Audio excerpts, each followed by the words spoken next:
பாழா போன மனசு பசி எடுத்து கொண்ட பத்தியத்தை முறிக்குதடி. பாறாங்கல்ல சுமந்து வழி மறந்து ஒரு நத்த குட்டி நகருதடி. கொண்ட கால செவப்பும் முக்கு வனப்பும் என்ன கிறுக்குன்னு சிரிக்குதடி. காட்டு சிரிக்கி காட்டு சிரிக்கி அருகாட்டு சிரிக்கி மழை கொடுப்பாலோ இடி இடிப்பாலோ மாயமாய் போ. ஸ்ரீ, இன்னைக்கு மீட்டிங்லாம் என்னாச்சு? மீட்டிங்லாம் நல்லபடியாக தான் முடிஞ்சுது. புரியுதா? வந்தவுடனே மீட்டிங்கு, ஆஃபீஸு, ஃபைலு இதை பற்றி மட்டும்தான் கேட்பேண்ணா. இல்லைடா, அதுவும் முக்கியம் தானே. அம்மா, என் மீட்டிங்லாம் எப்படி கேன்சல் பண்ணியா இல்லை அடுத்த நாள் பார்த்துக்கலாம் அப்படின்ற மாதிரி தள்ளி வச்சியா? ஏன்னா என்னால் எந்த மீட்டிங்கும் கேன்சலும் பண்ண முடியல, சமாளிக்கவும் முடியல. நீ ஏதாவது பண்ணுடா அப்படின்னு சொல்லிட்டு தான் போனேன். அம்மா கிட்ட எந்த மீட்டிங் இல்லைன்னு வேற சொன்னேன். ஏதாவது சொதப்பிடுச்சாடா இன்னைக்கு? அதெல்லாம் எதுவும் சொதப்பல. மீட்டிங் எல்லாம் பர்ஃபெக்டாக முடிச்சாச்சு. முடிஞ்சிருச்சா? எப்படி? நான் இல்லாமல் மீட்டிங் யார் அட்டன் பண்ணா? உன் தம்பி. புரியல. அவனுக்கு எப்படி தெரியும் நான் ஊருக்கு போகிறது? என் மீட்டிங் அவன் பார்த்துக்கிறேன்னு எப்படி முடிச்சான்? எனக்கு தெரியாது விக்ரம். ஆனால் அவன் தான் என்கிட்ட வந்து கேட்டான். அண்ணன் ஊருக்கு போயிட்டார்ல, அவரோட மீட்டிங் எல்லாத்தையும் நான் பார்த்துக்கிறேன், நீங்கள் உங்கள் வேலையை பாருங்கள் அப்படின்னு சொன்னான். அவன் எல்லா மீட்டிங்கும் முடிச்சிட்டான். நீ என்ன ஆஃபீஸில் ஒர்க் பண்ணுவியோ அந்த ஒர்க்கை அவன் முடிச்சுட்டு எல்லா டீட்டெயில்ஸையும் உனக்கு மெயில் பண்ணிட்டேன்னு சொன்னான். செக் பண்ணிக்கோ.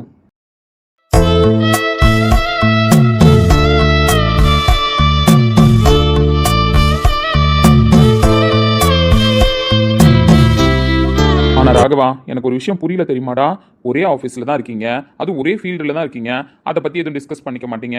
அவனுக்கு இந்த ஒர்க்குன்னு சொல்லிட்டு பேச மாட்டீங்க. இந்த கொடுமைக்கு மேலே ஒரே வீட்டில் இருக்கீங்க, அண்ணன் தம்பியாக நீங்கள் வாழ மாட்டீங்க. உங்களுக்கே அசிங்கமா இல்லையாடா மெயிலில் பேசுறது, இந்த மாதிரி நெட்வொர்க் மூலயமா பேசுறதுலாம்? வாய முறியா? நான் வாய மூடுறேன். நான் வாய மூடிக்கிட்டு தானே இருக்கேன். சார் பேசுகிற எல்லாத்தையுமே கேட்டுட்டு அப்புறம் சொல்லுங்க ராகவன் சார், வேறு ஏதாவது வேலை இருக்கா அந்த மேனேஜருக்கு? இங்கே பாரு ஸ்ரீ, நான் இப்போ என்ன மேனேஜர்கிட்ட பேச கூப்பிட்டேன்னு நினச்சியா? ஆமாம், மேனேஜர்கிட்ட பேச தான் கூப்பிட்டுருக்கேன். எடுப்பில் என்ன சொல்லு ஸ்ரீ, என்னாச்சு, எப்படி இருக்க நான் கேட்டேன். உனக்கு தான் அந்த ஹேபிட்டே கிடையாது. வந்தவொடனே பிஸ்னஸை பற்றி கேட்பேன். நீயா ஸ்ட்ரெஸ்ஸாக இருக்க, நீயா மைண்ட் ஒரு மாதிரியா இருக்க, நானா உனக்கு ஏதாவது அட்வைஸ் பண்ணுவேன். அப்படி தானடா போயிட்டு இருக்கு. வர நம்ம 2 பேருக்குள்ள இருக்கிறது ஃப்ரெண்ட்ஷிப்பானே எனக்கு தெரியல. ஏன் ஸ்ரீ இப்படி பேசுகிற நீனும்? வேற எப்படி பேச சொல்கிறேன்? ஆமாம், அதெல்லாம் விடு. நானே வெக்கங்கிட்ட போய் எல்லாத்தையும் கேட்டு தொலைகிறேன். அதுக்கப்புறம் நீ எல்லாத்தையும் சொல்லு. ஏன்னா சார் அதான் வாயை திறக்க மாட்டீங்களா. ஆனால் சார் முகரக்கட்டை எப்படி இருக்கிறத பார்த்தா எனக்கு தான் மனசு கேட்க மாட்டுது. அதனால தான் கேட்டு தொலைக்க வேண்டியதாக இருக்கு. டேய், அதான் வாயை மட்டும் நானே கேள்வி கேட்டுக்கிறேன்னு சொல்லிட்டேனே. ஆமாம், மாமியார் ஊருக்கு போனியே, அங்கே என்னாச்சு, எதுக்கு போன வேகத்தில் திருப்பி கிளம்பி வந்திருக்கேன்? அன்பே உயிராய் தொடுவேன் உன்னை, தாலாட்டுதே பார்வைகள், உன்னை சேரும் நாளை தினம் ஏங்கினேனே, நான் இங்கு தனியாக அழுதேன். வந்துட்டேன், அவ்வளோதான். அதுக்கு என்ன இப்போ கேள்வி கேட்குறேன்? அதான் ஏன் வந்துட்டேன்னு கேட்குறேன். உனக்கு புரியுதா கேட்குற கேள்விக்கான அர்த்தம்? ஃபர்ஸ்ட் ஆஃப் ஆல், நீ ஊருக்கு போவன்றதுலேயே நான் நம்பிக்கை இல்லை. அதையும் தாண்டி நீ ஊருக்கு போயிட்ட. அப்படி போன பட்சத்தில் 2 நாள் இருந்துட்டு வர வேண்டியதானேன்னு கேட்குறேன். அதை விட்டுட்டு எதுக்கு அவசரமாக வந்த? உன்னை அவ்வளோ சீக்கிரம் உங்கள் அம்மா அனுப்பியிருக்க மாட்டாங்க அப்படின்றதுல எனக்கு நம்பிக்கை இருக்குது. அது எனக்கு நல்லாவே தெரியும். அப்படி இருந்த பட்சத்தில் எப்படியோ நீ முட்டி மோதி ஊருக்கு போயிட்ட. 2 நாள் நிவி கூட இருந்துட்டு வர வேண்டியதானடா. ஸ்ரீ, தேவையில்லாமல் இப்போ எதுக்கடா அம்மாவை பற்றி பேசுகிறேன்? ஆமாம், அம்மா பற்றி பேசினா மட்டும் சாருக்கு உடனே கோபம் வந்துருமே. ஆனால் அம்மா பண்ணுறது எல்லாம் கரெக்டாக இல்லையான்னு இந்த சாருக்கு யோசிக்க மட்டும் மனசு வராது. அப்படி தானே? இங்கே பாரு ஸ்ரீ, தேவையில்லாமல் பேசாதுன்னு சொல்கிறேன்ல, அவ்வளோதான். விட்டுரு, இந்த டாபிக் இப்போ தேவையில்ல. ஏன் மச்சான், இந்த ஸ்ரீ என்ன நல்ல ஃப்ரெண்டாக இருப்பாரோ? ஏன் அப்படி கேட்குறேன்? இல்லை, உங்கள் அம்மா பற்றின விஷயத்தெல்லாம் பேசுகிறாரு தைரியமாக உங்கள் அண்ணன் கிட்ட. உங்கள் அண்ணனை பற்றி தெரிஞ்சோம், அதான் கேட்குறேன். ரொம்ப தைரியசாலியாக இருப்பாரோ? ஆனால் ஸ்ரீ அண்ணன் பேசுறது தப்பு. எங்கள் அம்மா பற்றி எதுக்குடா இப்போ எங்கள் அண்ணன் கிட்ட ட்விஸ்ட் பண்ணி விட்றாரு, அவரை யோசிக்க வைக்கிறாரு. ஏன் எங்கள் அம்மா எல்லாம் கரெக்டாக தான் பண்ணுறாங்க. என்ன இங்கே பாடுறா? என்ன இப்போ தெரியுதா நான் என்ன ஈர வெங்காயத்துக்கு உங்ககிட்ட உங்கள் அம்மாவை பற்றி பேச மாட்டேன்னு சொல்லிட்டு? எனக்கெல்லாம் நல்லது கெட்டது தெரியாமல் இல்லை. அப்படி எல்லாம் தெரிஞ்சும் கண்மூடித்தனமாக இருக்கிறது ஏன் தெரியுமா? நீங்களாம் திருந்தவே மாட்டீங்க அப்படின்றதுனால தான். உனக்கு நான் ஃப்ரெண்டு, எனக்கு நீ ஃப்ரெண்டு, அவ்வளோதான். அதையும் தாண்டி இந்த ஸ்ரீ அண்ணன் அளவுக்கு எனக்கு அறிவு கிடையாது உங்ககிட்ட பேசுறதுக்கு. ஏன்னா பேச வர்ற எங்களை நீங்களாம் பைத்தியக்காரனாக்கிடுவீங்க. அதனால தான் நாங்களாம் ஆடியன்ஸாகவே இருந்துட்டு போகிறது. ஆனால் ஆடியன்ஸையும் தாண்டி ஸ்ரீ அண்ணன் ஒரு கட்டத்துக்குள்ளே போகிறாப்புல. என்ன நடக்குதுன்னு வேணால் பார்க்கலாம். கட்டத்துக்குள்ளே வர்றது வேஸ்ட்டுன்னு உங்களுக்குலாம் புரியாதுன்னா? ஏன் உங்களுக்கு புரிய வைக்கணும்னு நினைக்கிறது தப்பாண்ணா? ஒழுங்கா வேடிக்கை பாரு. இப்போ யாரும் ஒன்னும் அட்வைஸ் பண்ண சொல்லலன்னா? உனக்கிட்டலாம் பேசுறது செவடங்காதில் சங்கூதுறதுன்னு எனக்கு நல்லாவே தெரியும். அதனால தான் கம்முன்னு இருந்தேன். சரி, அந்த அண்ணன் பேசுகிறாரு, அப்போவாச்சும் உன் காதலையும் சேர்த்து ஏறட்டும்னு பார்த்தேன். வாய்ப்பில்லை. சரி, நான் தேவையில்லாமல் உங்கள் அம்மாவை பற்றி பேசல. ஃபஸ்ட்டு நீ சொல்லு, புதுசாக கல்யாணம் ஆகிட்டு இப்போ தான் ஃபஸ்ட் டைம் உன் மாமனார் வீட்டுக்கு போயிருக்கா. அப்படி இருக்கும்பொழுது 2 நாள் தங்கிட்டு வர வேண்டியதானே? இப்போ இங்கே என்ன தலை போகிற வேலை இருக்குன்னு நீ அப்படியே வந்திருக்க ரிட்டனு? அப்படிலாம் எந்த வேலையும் இல்லை தான். இருந்தாலும் அம்மா கிட்ட நான் நிவியை விட்டுட்டு வந்துடுவேன்னு சொல்லியிருந்தேன். அதனால தான் வந்துட்டேன். உனக்கு வேலை இல்லை, நீ மேனேஜ் பண்ணிப்பன்னு உனக்கு தெரியுது. அப்படி இருக்கும்பொழுது உனக்கு உங்கள் அம்மா ஏதாவது ஒர்க் அலோகேட் பண்ணியிருந்தாங்களா? அர்ஜென்ட்டாக ஏதாவது ஒர்க் இருந்துச்சா? அதனால அம்மா வர சொன்னாங்களா? அவங்க எனக்கு வேலை இருக்குன்னு தான் சொன்னாங்க. ஆனால் உனக்கு எல்லா டைமும் வேலை இருந்துச்சு தான் அண்ணா. இப்போ நீங்கள் சொல்கிறீங்க பார்த்தியா, இந்த 2 நாளில் ஒரு மேனேஜராக, புரியுதா, உன் கம்பெனியோட மேனேஜராக சொல்கிறேன், உனக்கு எந்த ஒர்க்கும் இல்லை, அப்படியே நீ ஒர்க்கை மேனேஜ் பண்ணிக்கலான்ற மாதிரி தான் இருக்கும். நீ ஊருக்கு போயிருக்கிற பட்சத்துலையும் இந்த 2 நாள் உன் ஒர்க்கை நீ மேனேஜ் பண்ணலாம் தானடா. அப்படி இருக்கிற பட்சத்தில் எதுக்குடா வர சொன்னாங்க? நான் என்ன சொல்ல வரேன்னு தெரியுதா? ஆனால் உனக்கு இங்கே இந்த 2 நாள் வேலை இல்லைன்னு சொல்கிறேன். தெரியும் அப்புறம் என்ன கருமத்துக்குடா வந்தேன்? மச்சான், மனசு ஒரு மாதிரியா இருக்குடா. நிவி ரொம்ப ஃபீல் பண்ணாடா. அவளை நான் ரொம்ப கஷ்டப்படுத்திட்டேன் தெரியுமா? காலையில இருந்து ஒரு வேளை வாழ்க்கை ஃபுல்லாக அவளை நான் இப்படி தான் கஷ்டப்படுத்திடுவேனாடா. இதில் உனக்கு என்ன டவுட்டு சொல்லு? டேய், ஆமாண்டா, பின்ன என்ன, நீயா இருக்கும்போது நிவியை கஷ்டப்படுத்த மாட்டேன். ஆனா நீ உங்க அம்மா புள்ளையா இருக்கும்போது கண்டிப்பா நிவியை கஷ்டப்படுத்த தான் போறேன். அதுல எந்த டவுட்டும் உனக்கு தேவையில்லைன்னா? ஏன்டா அப்படி பேசுறேன்? பின்ன எப்படி நான் பேச சொல்றேன்? கல்யாணம் ஆனதுக்கு அப்புறம் ஒரு ஒய்ஃப் சில எக்ஸ்பெக்டேஷன்ஸ்லாம் வச்சிருப்பாங்க. அதை நீ தானடா ஃபுல்ஃபில் பண்ணணும். ஃபர்ஸ்ட் ஆஃப் ஆல் எனக்கு ஒரு பதில் சொல்லு ராகவா. உங்க அம்மா கஷ்டப்படுத்துறாங்க, நீ கஷ்டப்படுத்துற, அதெல்லாம் விட்டுரு. எனக்கு கல்யாணத்துக்கு முன்னாடி இந்த டவுட் இருந்துச்சு, கல்யாணத்துக்கு அப்புறமும் இந்த டவுட் இருந்துச்சு. அதை கொஞ்சம் கிளியர் பண்றியா? நிவிய உண்மையிலே உனக்கு பிடிச்சிதான் நீ கல்யாணம் பண்ணிக்கிட்டியா, இல்ல உங்க அம்மா சொல்றாங்கன்றதுக்காக கல்யாணம் பண்ணிக்கிட்டியா? இந்த கொஸ்டினை நான் கல்யாணத்துக்கு முன்னாடியே உங்ககிட்ட கேட்டேன், நீ பதில் சொல்றதுக்கு ரெடியா இல்ல. கல்யாணத்துக்கு அப்புறமும் நிறைய பிரச்சனையை சொல்றியே தவிர மற்றபடி நிவிய உனக்கு பிடிக்குமான்றதை நீ இன்னும் சொல்லவே இல்லை.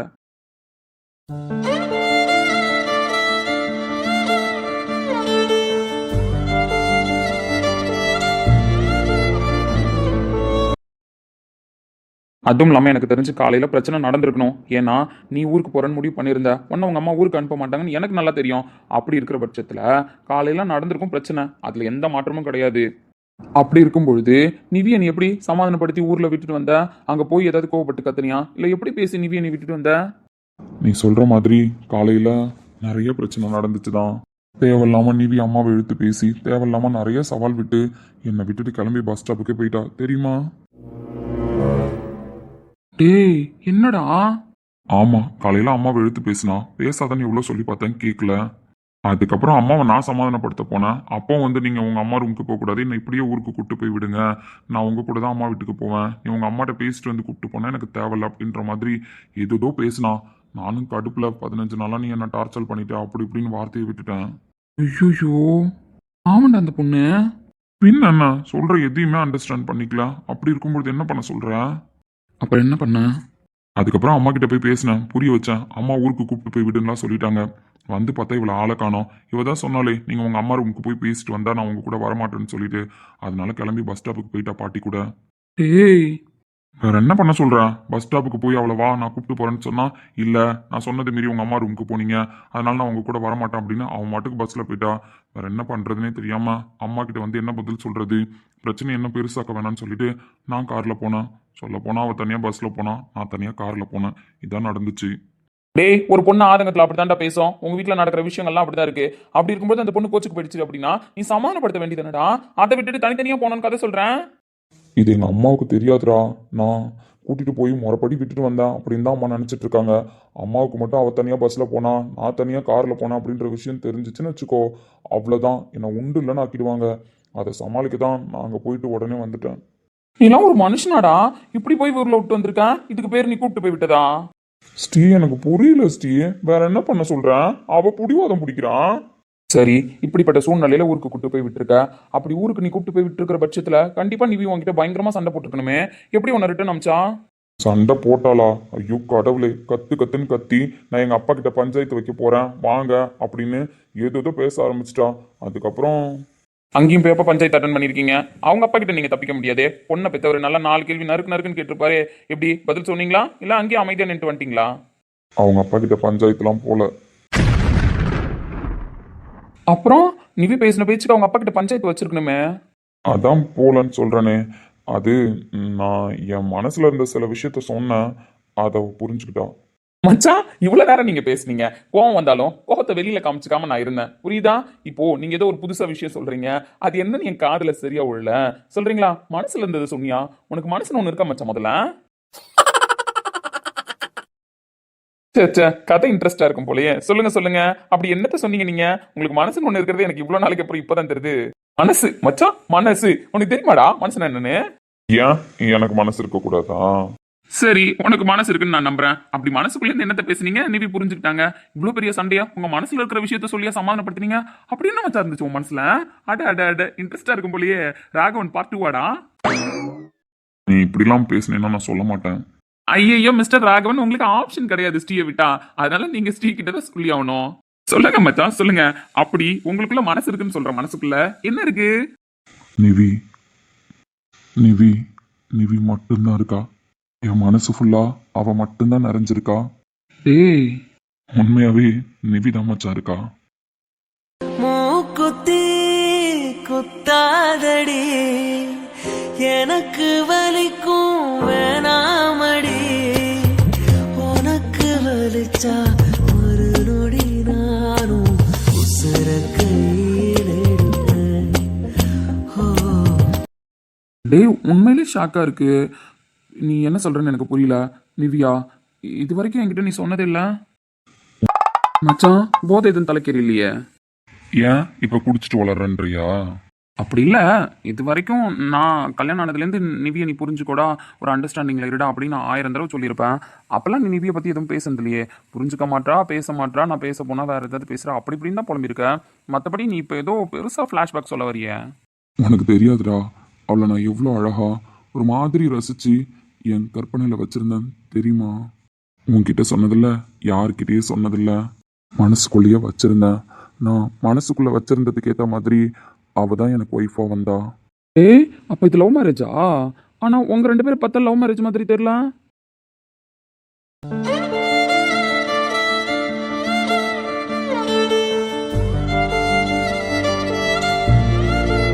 ஏன் பைத்தியக்காரா சொல்றான்? மண்டைய வலிக்குது நீ சொல்றதெல்லாம் கேட்டா.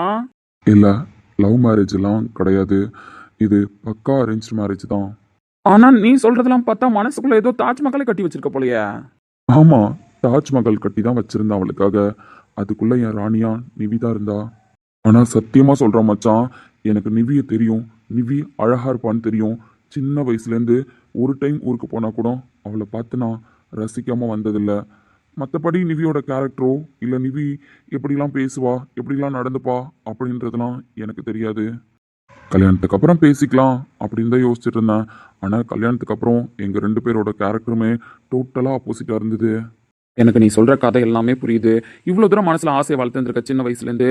அது எப்படி நீ கன்ஃபார்மா இருந்த உங்க அம்மா நிவியை தான் உனக்கு கல்யாணம் பண்ணி வைப்பாங்கன்னு சொல்லிட்டு? ஒருவேளை உங்க அம்மா நிவியை உனக்கு கல்யாணம் பண்ணி வைக்காம வேற ஏதாவது பொண்ணு பார்த்திருந்தா என்ன பண்ணிருப்ப? அப்படி நடக்காதுன்னு தெரிஞ்சுதான் நான் மனசுக்குள்ளே கோட்டையை கட்டினேன். எனக்கு விவரம் தெரியறதுக்கு முன்னாடிலாம் நிவி பிறந்ததுலேருந்தே எங்கள் பாட்டி உனக்கு பொண்டாட்டியாக நிவி தாண்டா வருவா அப்படின்னு சொல்லுவாங்க. ஆனால் எனக்கு கொஞ்சம் கொஞ்சமாக விவரம் தெரிய ஆரம்பிக்க இவங்க இப்படி சொல்லிட்டு இருக்காங்களே, இந்த கோட்டையை நம்ம மனசில் கட்டலாமா வேணாமா அப்படின்னு யோசிக்கும் பொழுது ஆயிரம் விஷயத்த அப்போலேருந்து யோசிச்சுருந்துருக்கேன். எங்கள் அம்மா எனக்கும் நிவிக்கும் தான் கல்யாணம் பண்ணி வைப்பாங்கன்னு எனக்கு நல்லாவே தெரியும். புரியல. அது எப்படிடா அவ்வளோ கான்ஃபிடென்ட்டா பேசுற? அது எப்படி உனக்கு தெரியும்? எனக்கு தெரியும், அவ்வளோதான். எனக்கு புரியல ராகவா. அது எப்படி உனக்கு அவ்வளோ கான்ஃபிடென்ஸ்? திரும்ப திரும்ப கேட்குறேன், எப்படி தெரியும் உனக்கு? ஏன்னா எங்கள் அம்மாவோட மைண்டு எனக்கு நல்லாவே தெரியும். அதனால தான் எங்கள் அம்மா எனக்கே அவளை கல்யாணம் பண்ணி வைப்பாங்க அப்படின்ற நம்பிக்கையில் அவளையும் நினச்சிட்டு இருந்தேன்.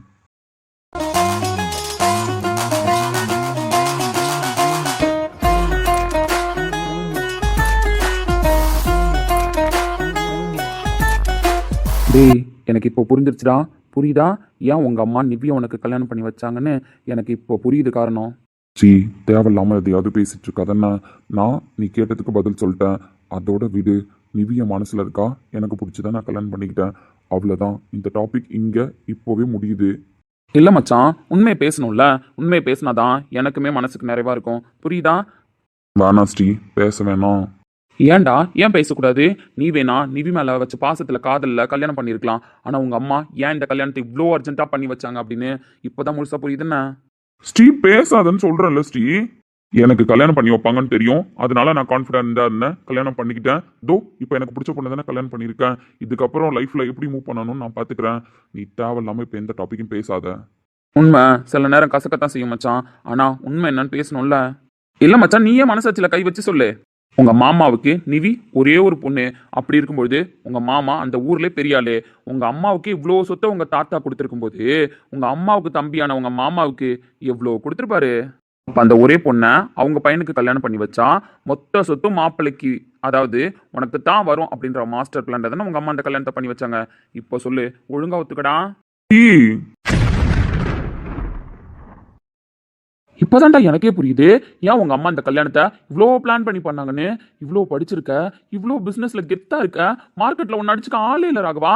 அப்படிப்பட்ட உனக்கு ஊர்ல இருந்து ஒரு கிராமத்து பிள்ளையை ஏன் கல்யாணம் பண்ணி வைக்கிறாங்கன்னு நான் யோசிச்சேன். சரி ஓகே, அண்ணன் தங்கச்சி அப்படின்னு இருக்கும்பொழுது அண்ணன் தங்கச்சி பாசம் விட்டுட்டு போயிடக்கூடாது, உறவு விட்டு போயிடக்கூடாதுன்னு சொல்லி சொந்தத்துல கல்யாணம் பண்ணி வைக்கிறாங்கன்னு நினைச்சேன். ஆனா கடைசியில பார்த்தா உங்க அம்மா அதுலயும் பிசினஸ் பண்ணிருக்காங்க. அட அட அட அட, என்ன ஒரு கணக்கு. ஸ்ரீ வாய மூடுன்னு சொன்ன ஸ்ரீ. இப்ப நீ வாய மூட போறியா இல்லையா? எனக்கு வர்ற கடுப்புக்கு என்ன பண்ணுவனே தெரியாது. அடி வாங்கிடாத சொல்லிட்டேன். தேவையில்லாம பேசிட்டு இருக்காது ஸ்ரீ, அவ்வளவுதான் சொல்லுவேன். எனக்கு இன்னும் புரியலடா. அப்ப நான் சொல்றது உண்மைதானா? உங்க அம்மாவோட பிளான் தானா? உனக்கு கோவம் வர்றத பார்த்தா உண்மைதான்ற மாதிரி தான் இருக்கு. ஸ்ரீ வேணாம் ஸ்ரீ, தயவு செஞ்சு இந்த விஷயத்த இதோட விட்டுடா ப்ளீஸ். அப்ப இதை நீ உண்மைன்னு ஒத்துக்கிற அப்படிதானே? எனக்கு தெரியணும் ராகவா. இப்ப நான் சொன்ன காரணம் தானே உண்மை. இல்ல இங்க பாரு, திரும்ப திரும்ப நீ இவ்வளவு கத்தி பேசி ஆர்குமெண்ட் பண்றதுனால உங்க அம்மா செஞ்ச தப்பா மறைக்க முடியாது. நீ யோசிச்சு பார்த்து ஒரு விஷயத்த சொல்லுடா. நல்லா யோசிச்சு பாரு. கிராமத்துல இருக்கிற ஒரு பொண்ணை கல்யாணம் பண்ணி வச்சா நீ இவ்வளவு படிச்சிருக்க, உனக்கு அவளுக்கு செட் ஆகுமா ஆகாதா? உங்க ரெண்டு பேரோட மைண்ட் செட் ஒத்து போகுமா ஒத்து போகாதா அப்படின்ற ஒரு லாஜிக்குமே பார்க்காமலடா உனக்கு கல்யாணம் பண்ணி வச்சாங்க உங்க அம்மா. உன்கிட்ட வலிக்காம பேசுறாங்களேடானா. ஸ்ரீ தயவு செஞ்சு வேணாம் ஸ்ரீ. ஒரு தடவையும் உன்னை தனியா கூப்பிட்டு அவ என் அண்ணன் பொண்ணு, ரொம்ப நல்ல பொண்ணு, அவ கூட வாழ்ந்துடுடா, அவ கூடவே குடும்பம் நடத்துடா அப்படின்னு இவ்வளவு அசிங்கமா உன்னை உட்கார வச்சு அட்வைஸ் பண்றாங்க. இல்லடா, அவங்க உனக்கு அம்மா தானே, சொல்ல ஏன் யோசிக்க வேணாமா? அவங்க நம்ம பையன் இந்த பொண்ணு கூட சேர்ந்து வாழ்வானா வாழ மாட்டானா, சந்தோஷமா இருப்பானா இருக்க மாட்டானா அப்படின்னு ஏன்டா அவங்க யோசிக்கல? ஏன்டா அவங்க ஒரு நிமிஷம் கூட யோசிச்சு பார்க்கல? ஸ்ரீ அழுது தொலை நாய, மனசுல இருக்கிற வலிய அழுது தொலை, புரியுதா? உனக்கு துரோகம் தான் நடந்திருக்கு. ஆனா சின்ன வயசுல இருந்து ஏதோ சொல்லி தொலைச்சதுனால உங்க அம்மாவோட மைண்ட் செட்டை நீ புரிஞ்சுக்கிட்டதுனால இப்படி கல்லு மாதிரி உட்காந்துருக்க. இப்போ கல்யாணம் பண்ணதுக்கு அப்புறம் நிவிய புரிஞ்சுக்கவும் முடியாம, அவ மேல வச்சு இந்த காதல சொல்லவும் முடியாம, எப்படி அவகிட்ட பேசுறதுன்னு தெரியாம நரகத்துக்குள்ள வாழ்ந்துட்டு இருக்க. அழுது தொலை நாய, அழுது தொலைடான்னு சொன்னேன். முடியல ஸ்ரீ. யாரு செஞ்ச பாவம் இது, எந்த நெஞ்சு தாங்குறது? தாய் புள்ள பாசம் இது, எந்த சாமி சேர்க்கிறது? கண்ணுக்குள்ளே இருந்ததெல்லாம் உண்மையானதே, காஞ்சு போன கண்ணீர் தடம் ஈரமானதே. என்னதான் இருந்தாலும் அவங்க எந்த கணக்கு போட்டு எப்படி இந்த கல்யாணத்தை பண்ணி வச்சாலும் நான் நிவியை தான் என் மனசுல நினைச்சிட்டு இருந்தேன். நீ இப்ப கேக்குற எந்த கேள்விக்கு என்கிட்ட பதில் இல்ல மச்சான். ஆனா என் ஆன்சர் நிவி எனக்கு பிடிக்கும். அப்போ கணக்கு போட்டு தான் கல்யாணம் பண்ணி வச்சாங்கன்னு உனக்கு புரிஞ்சிருக்கு. எனக்கு ஒண்ணு மட்டும் நல்லா தெரியும்டா, எனக்கு நிவிய பிடிச்சிருக்கு. அவ கூட நான் கண்டிப்பா சந்தோஷமா இருப்பேன். அவங்க தெரிஞ்சு சொத்துக்காக பண்ணாங்களோ இல்ல தெரியாம சொந்தத்துக்காக பண்ணாங்களோ எனக்கு அதை பத்திலாம் இப்ப கவலையே இல்லை. எனக்கு என் நிவி மட்டும் போதும் மச்சான். அவ கூட நான் வாழ்ந்துப்பேன். அவ என்ன புரிஞ்சுப்பா. எனக்கு கிடைக்காத மொத்த பாசத்தையும் அவ கொடுப்பா.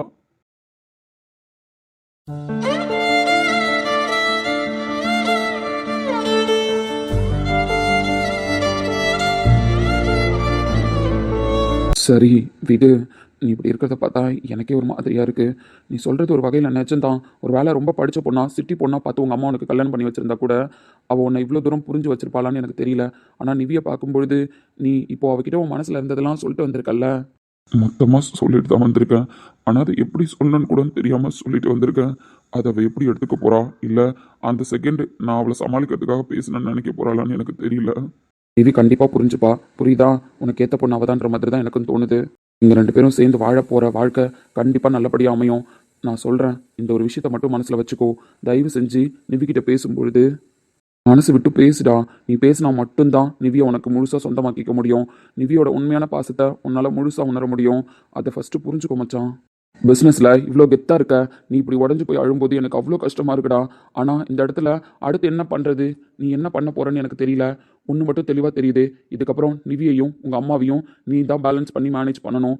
அதுல மட்டும் கரெக்டா இருடா, அவ்வளோனா தான் சொல்லுவேன். ஃபர்ஸ்ட் நான் கோவப்பட்டேன் தான் உனக்கு ஈக்குவலான பொண்ணை கல்யாணம் பண்ணி வைக்கலன்னு சொல்லிட்டு.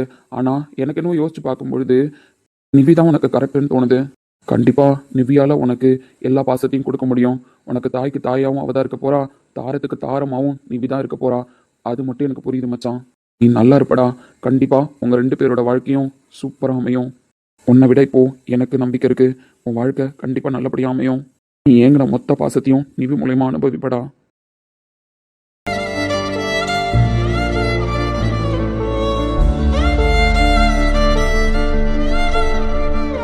மச்சான் மச்சான் என்ன ஏன்டா இங்க கூட்டு வந்த?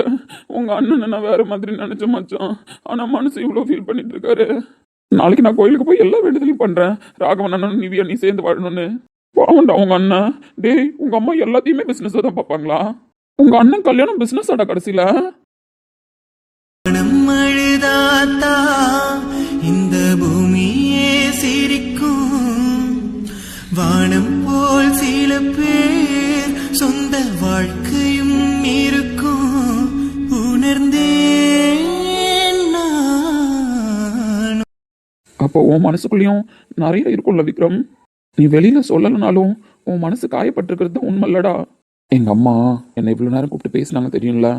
ஆமா, அம்மா அடுத்தடுத்து என்ன பேச போறாங்கன்னு நான் பயந்துட்டே இருந்தேன். ஆனா அவங்க என்ன கண்டிக்கிறதுக்கு நடுவுல ஏதோ ஒரு கேப்ல ஒரு வார்த்தை, விக்ரம் சாப்பிட்டியா அப்படின்னு கேட்பாங்கன்னு எதிர்பார்த்த மச்சான். அன்னை மடி மீது தூங்கையிலே தொல்லைகளும் ஏதடா. ஆனா அவங்க அந்த வார்த்தையை கேட்கவே இல்லை. டேய் ஒரு அம்மனா சாப்பிட்ற டைம் வந்தா சாப்பிட்டியான்னு கேட்பாங்க தானே. உங்ககிட்ட பேசும்போதெல்லாம் அந்த வார்த்தையெல்லாம் கேட்பாங்க. நான் நம்பிட்டு தான் இருந்தேன். சாப்பிட்டியான்னு கூட கேட்க மாட்டாங்களா? கேட்கவே இல்லைடா. நான் எவ்வளோ நேரம் அவங்க முகத்தையே நோட் பண்ணிட்டு இருந்தேன்னு தெரியுமா? ஏதோ ஒரு நிமிஷமாவது அந்த அன்பு வரும், இந்த ஒரு வார்த்தையாவது கேட்பாங்கன்னு. ஆனால் இல்லை, சின்ன வயசுலேருந்து அந்த ஒரு வார்த்தைக்காக எவ்வளோ எங்கிருக்கேன்னு தெரியுமா? இன்னைக்கு வரைக்கும் அந்த ஒரு வார்த்தைக்காக நான் ஏங்கிட்டே தான் இருக்கேன்.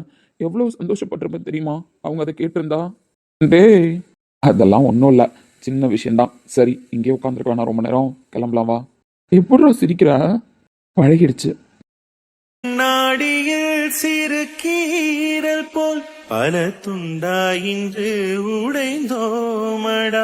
வயதாகும் போது நாமே வழி மாறி போகிறோமே.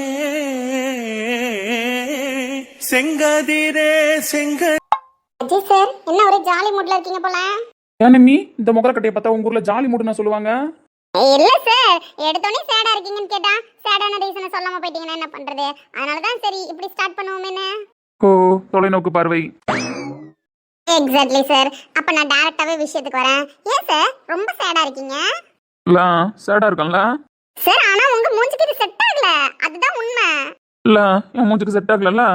அட ஆமா சார். ஆனா ஏன் சேடா இருக்கீங்க? அது ஒரு பெரிய கதை. நைட்லேருந்து சேடாக தான் இருக்கேன், காலையில் வரைக்கும். யார்கிட்ட சொல்லி அழறது, யார்கிட்ட சொல்லி புலம்புறதுன்னு தெரியல. ஆனால் என் நெஞ்சம் ரொம்ப பதறுது, குமுறுது, நெருடுது. சார் ரொம்ப பெரிய மேட்டரா இருக்கும் போட்டிருக்கேன் சார். ஏன்னா நைட்ல இருந்து நீங்க சீக்கிரட்டை மெயின்டைன் பண்ணிருக்கீங்க பாத்தீங்களா? அதனால இப்ப ரொம்ப பெருசா இருக்கும் அது யோசிச்சு யோசிச்சு. அதனால எனக்கு இப்ப கொஞ்சம் ஒர்க் இருக்கு. நான் போயிட்டு அப்புறமா கேட்கட்டுமா சார்?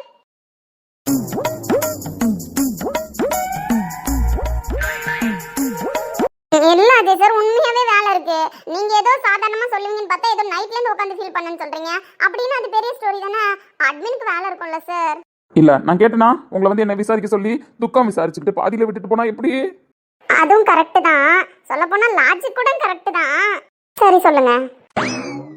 ஆனால் உன்கிட்ட சொல்ல முடியாது அப்படின்றது தாமா உண்மை. ஏன்னா இது ராஜ ரகசியம்.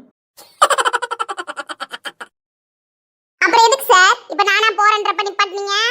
அது நீ ஏன் போறேன்னு சொல்லக்கூடாதுமா.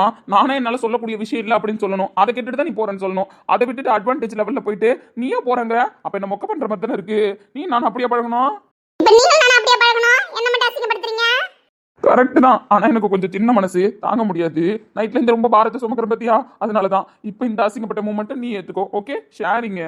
கடவுளே. சரி கோவப்படாதன்னா. அதே சார், இன்னும் ஒரு டைம் நீங்களா சோகமா இருந்து நான் வந்து கேட்டேன்னா அப்புறம் பாருங்க. ஐயோ நிம்மிமா அப்படிலாம் கோவப்படக்கூடாதுன்னு.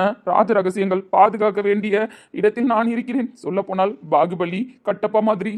தெரியுதுல சார், கட்டப்பா போஸ்டிங்ல இருக்கீங்கன்னு சொல்லிட்டு அப்புறம் எதுக்கு சார் உள்ள வந்து காமெடி பண்ணிட்டு இருக்கீங்க?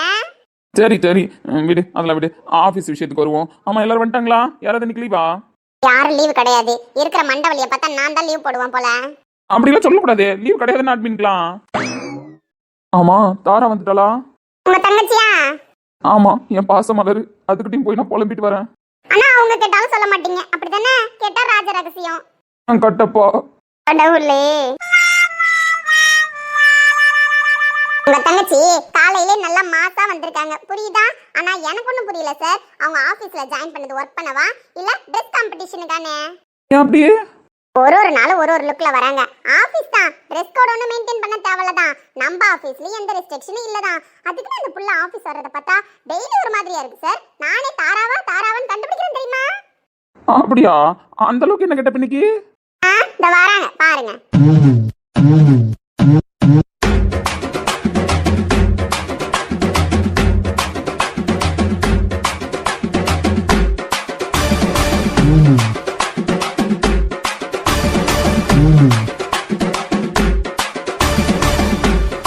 ஹாய் அஜய் அண்ணா. ஆரா, சொல்லுங்க அஜய் அண்ணா. என்னடாம்மா இது? ஏன்னா என்னது? அண்ணன் என்ன கேக்குறான்னு உனக்கு புரியலையாடாம்மா? கடவுளே, இதெல்லாம் நின்னு பார்த்தா நம்ம மென்டல் ஆயிடும்னா நம்ப போவோம். ஏன்டாம்மா அப்படி? எனக்கு புரியல அஜய் அண்ணா. புரியவே வேணாம். யாருக்கு புரியணுமோ அவங்களுக்கு புரிஞ்சா சரிதான். விக்ரம் சாரை பாத்தியா? பார்க்கணும் அண்ணா. ஏன்டாம்மா என்ன பார்க்கல? சாப்பிடுற வேலை இருக்கு அண்ணா. சீக்கிரமா ஆபீஸ்க்கு வந்துட்டேன். சாப்பிட்டு வந்து சாரை பார்க்கறேன். ஆனா சார் நீ வந்த உடனே பார்க்க சொன்னாருடாமா. என்னதான் சார் பார்க்க சொன்னாலும் எனக்கு பசிக்கும்ல. கடவுளே, இப்ப நான் என்ன சொல்லி சமாளிக்கிறது? ஏதாவது சொல்லி சமாளிங்க அண்ணா, தங்கச்சிக்காக. ஏன்னா நீங்க ரொம்ப நல்லவரு.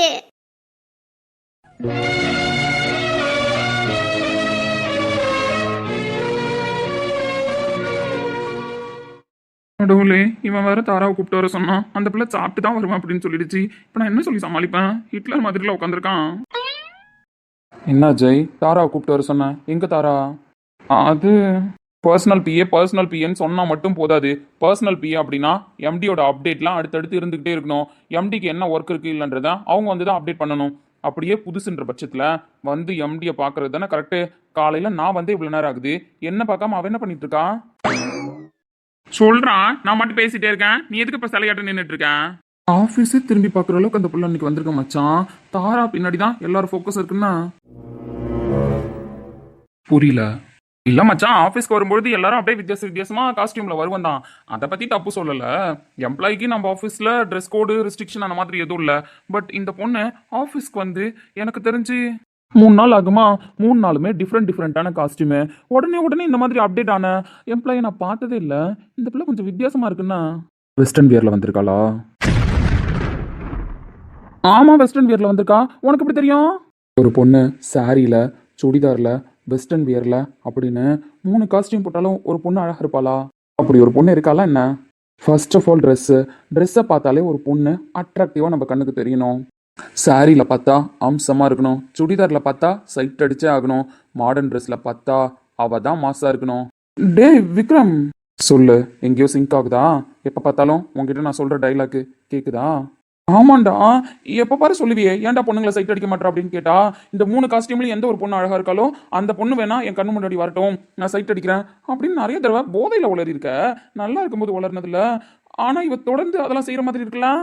ஒழுங்கு மரியாதையா சொல்லு, இவகிட்ட நீ ஏதாவது சொன்னியா? இல்ல என் டேஸ்ட்டை பத்தி இவகிட்ட ஷேர் பண்ணியா? எப்படி என் டைலாக் ஏதோ ரிலீஸ் ஆன மாதிரி இவ டெய்லி ஒரு காஸ்டியூம்ல வந்துட்டு இருக்கான். மொத்த குறிக்கும் உன் அண்ணன் வேற கூப்பிட்டு இருக்கா. மரியாதையா உண்மையை சொல்ல Jai.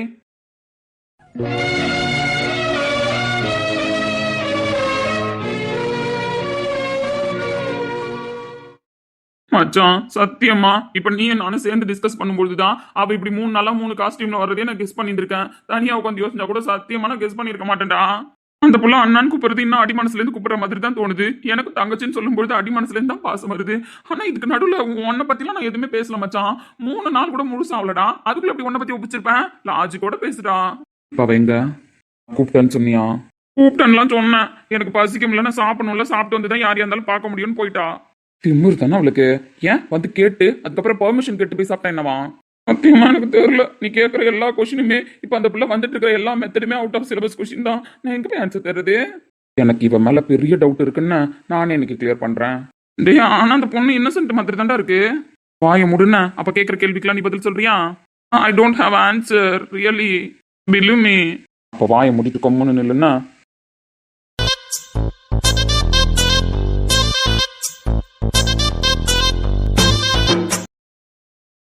Sir, good morning. Empty கூப்பிட்டாருன்னு சொன்னா ஏன் ஒரு நிமிஷம் கூப்பிட்டதுக்கு கேட்டுட்டு வந்து உங்க வேலையை பார்க்க கூடாதா? இல்ல இந்த மாதிரி விஷயத்துக்குலாம் பர்மிஷன் தராம தான் போயிட போறோமா? அதை விட்டுட்டு ஏன் ஓவரா அட்வான்டேஜ் எடுத்துக்கிட்டு வர முடியாதுன்னு சொல்லி அனுப்பியிருக்கீங்க? இதுதான் ஒரு பர்சனல் பிஏ எம்டிக்கு கொடுக்குற ரெஸ்பான்ஸா? சார், இல்ல எனக்கு புரியல. பர்சனல் பிஏனா என்னன்னு தெரியுமா உனக்கு? அந்த போஸ்டிங்கான வேல்யூ தெரியுமா உனக்கு? அதை விட்டுட்டு இர்ரெஸ்பான்சிபிளா நடந்துக்கிறேன். மரியாதைனா என்னன்னு துளி அளவு கூட தெரியல. ஒரு எம்டி வந்ததுக்கு அப்புறம் போய் பார்க்கணும், அவர்கிட்ட என்ன அப்டேட்னு கொடுக்கணும், கேட்கணும் அப்படின்ற ஒரு ரெஸ்பான்சிபிலிட்டி இல்ல. அப்படியே எம்டி கூப்பிட்டாலும் என்னோட வேலையை முடிச்சுட்டு வருவேன்னு சொல்ற அளவுக்கு மேடம் இருக்கீங்க. அப்போ இவ்வளோ தெனாவட்டும் உனக்கு? சார். ஏய், கேட்குற கேள்விக்கு பதில் சொல்லு. இந்த சார் அப்படின்னு கூப்பிடுறது, சிரிச்சுக்கிட்டே பேசுறது, இதுக்கெல்லாம் நான் மயங்கிடுவேன் மட்டும் நினைக்காதானே? நான் விக்ரம். விக்ரம்.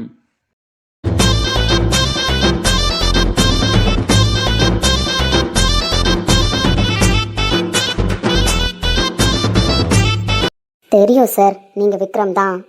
உங்களை எதிர்த்து பேச முடியாது, உங்க கேள்விக்கு ஆன்சர் கிடையாது. நீங்க அந்த அளவுக்கு ஸ்மார்ட்டா கொஸ்டின் கேட்பீங்கன்னு எனக்கு நல்லாவே தெரியும் சார். ஒரே ஒரு விஷயம் மட்டும் உங்கள்கிட்ட பேசிக்குவா? காலைல சாப்பாடு உடம்புக்கு எவ்வளோ முக்கியம் தெரியுமா சார்? நைட்டு சாப்பிட்டதுக்கு அப்புறம் வயிறு எத்தனை மணி நேரம் காலியாக இருக்குது தெரியுமா? காலையில் பிரேக்ஃபாஸ்ட்டை ஸ்கிப் பண்ணவே கூடாது சார். அப்படி சாப்பிடாம இருந்தா உடம்புல எனர்ஜி குறைஞ்சிரும். இந்த மாதிரி தான் சார், காரணமே இல்லாமல் கோவமாக வரும். வாட்? இப்போ நான் காரணம் இல்லாம கோவப்படுறேனா? ஏய் இங்க பாரு, தட்ஸ் யுவர் லிமிட். நீங்கள் என் மேலே கோவப்படலை சார். பசியில் இருக்கிறவங்க வயிறு உங்ககிட்ட கோவப்படுது. நீங்கள் காலையில் சாப்பிடாததுனால தான் சார் இப்படி கண்ணா பின்னான்னு கத்துறீங்க. எனக்கு நல்லா தெரியுதுன்னு. திட்டிகிட்டே இருந்தா பசி தீராது சார். வாங்க வந்து உட்காந்து சாப்பிடுங்க, என் கூட ஷேர் பண்ணிக்கோங்க. காலையில் வயிறார சாப்பிட்டீங்கன்னா அப்புறம் இந்த கோபமெல்லாம் பறந்து போயிடும். முதல்ல சாப்பிடுங்க சார். நீங்கள் காலையில் சாப்பிடல தானே? சாப்பிட்லாம் வாங்க. என்ன சொன்ன இப்போ? நான் வேற ஒன்றும் கேட்கல சார். நீங்கள் என்ன எவ்வளோ வேணாலும் திட்டிக்கோங்க, ஆனால் அதுக்கு முன்னாடி சாப்பிட்டீங்களா சார்? பசியோடு இருக்காதீங்க ப்ளீஸ், சாப்பிடுங்கன்னு சொல்கிறேன். என்ன சொன்ன? சாப்பிட்டீங்களா சார்? வாங்க சாப்பிட்லாம். என்ன கேட்ட? சாப்பிட்டீங்களா சார்? வாங்க சாப்பிட்லாம். தாயெழுதாலே